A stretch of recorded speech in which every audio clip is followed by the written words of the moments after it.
तो दोस्तों, Surya Prakash academy channel पर आप सभी लोग का स्वागत। आज मध्यकालीन भारत का इतिहास है। उसमें आज टॉपिक का नाम है दिल्ली सल्तनत 1200 से 1526 ईस्वी तक। इसमें दिल्ली सल्तनत में कई भागों में बांटा गया। कितने तो इसको देखते हैं पहले। इस पे कितने वंशों ने शासन किया तो गुलाम वंश, खिलजी वंश, तुगलक वंश, सैयद वंश, लोधी वंश। देख रहे हैं कि गुलाम वंश में 11 शासक, खिलजी वंश में 5 शासक, तुगलक वंश में 9 शासक, सैयद वंश में 4 और लोधी वंश में 3। लोधी वंश को इलवरी वंश भी कहा गया है। गुलाम वंश लोधी वंश को नहीं, गुलाम वंश को इलवरी वंश भी कहा गया है। गुलाम वंश में सबसे पहला शासक का नाम है कुतुबुद्दीन ऐबक। इसका राजधानी लाहौर था 1206 से 1210 ईस्वी तक। दूसरा है आराम शाह 1210 ईस्वी। उसके बाद है इल्तुतमिश की राजधानी दिल्ली, ये 1210 से 1236 ईस्वी तक। इसके बाद है रुकुद्दीन फिरोज शाह 1236 ईस्वी। उसके बाद है रजिया सुल्तान 1236 से 1239। फिर है मुइजुद्दीन बहराम शाह 1240 से 1242। उसके बाद है फिर अलाउद्दीन मसूद शाह 1242 से 1246। उसके बाद है नासिरुद्दीन महमूद 1246 से 1250। ये सब है। इसके बाद है फिर गयासुद्दीन बलबन 1265 से 1287। फिर है मोइजुद्दीन कैकुवाद 1287 से 1290। उसके बाद शमसुद्दीन कैमूर 1290 ईस्वी। इसको कहते हैं बलबनी राजवंश। ये सबको कहते हैं फिर यानी शामसी राजवंश। और इधर इतना दूर को कहते हैं कुतुबी राजवंश। और इसको इस तरह से फिर खिलजी वंश में देखते हैं कि 5 शासक है। जलालुद्दीन फिरोज खिलजी 1290 से 96।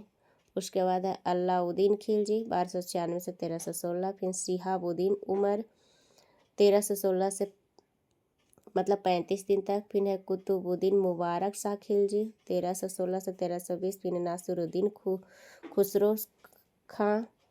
उसके बाद है फिर 15 अप्रैल से 7 सितंबर 1320 ईस्वी तक।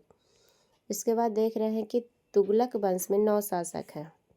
गयासुद्दीन तुगलक शाह प्रथम 1320 से 25।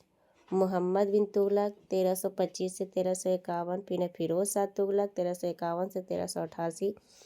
फिर है गयासुद्दीन तुगलक शाह गयासुद्दीन तुगलक शाह द्वितीय 1388 से 1389। फिर है अबू बकर शाह 1389 से 90। फिर है मोहम्मद शाह तृतीय 1390 से 94। फिर है अलाउद्दीन सिकंदर शाह प्रथम जनवरी से मार्च तक 1394 यानी 2 स्वतंत्र शासक हुआ था। नासिरुद्दीन मोहम्मद शाह फिर नुसरत शाह। नासिरुद्दीन मोहम्मद शाह जो 1394 से 1413 ईस्वी तक दिल्ली, और नुसरत शाह था जो 1394 से 1398 से तक फिरोजाबाद।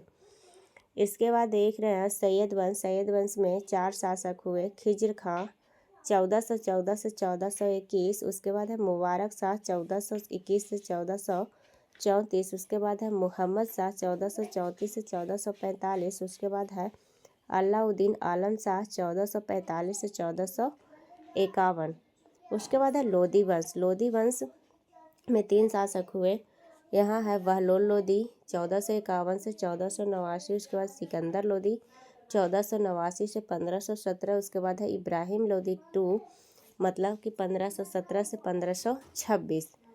अब यहाँ देखा जाए कि दिल्ली सल्तनत का वास्तविक संस्थापक इल्तुतमिश दिल्ली सल्तनत का वास्तविक संस्थापक था। इसका शासनकाल 1210 से 1236 ईस्वी तक था। इल्तुतमिश ने दिल्ली सल्तनत के अस्थायित्व के लिए अनेक कार्य किए, जैसे तुर्कान ए चहलगानी का गठन, विरोधियों का दमन, नवीन प्रकार के सिक्के का प्रारंभ भी किया था। इल्तुतमिश ने सुल्तान ए आजम की उपाधि धारण की थी। यह दिल्ली को राजधानी बनाने वाला प्रथम शासक बना था। दिल्ली पर शासन करने वाले कुतुबुद्दीन ऐबक ने कुतुबी, इल्तुतमिश ने शमसी व बलबन ने बलबनी वंश की स्थापना की थी। इस तरह से अब इसको याद करने के लिए एक तरह का और है कि पांचों राजवंश याद नहीं रहता है दिल्ली सल्तनत पे, तो गुलाब खिला तो सुगंध लो दिल्ली में जाकर, मतलब कि गुलाम वंश, खिलजी वंश, तुगलक वंश, सैयद वंश, लोधी वंश, इस सभी का राजधानी कहाँ है? दिल्ली है। और दिल्ली सल्तनत का पांचों मतलब कि शासक का नाम है।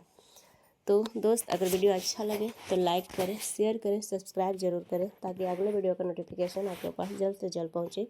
वीडियो अच्छा लगे तो लाइक ज़रूर करें, शेयर करें, सब्सक्राइब जरूर करें।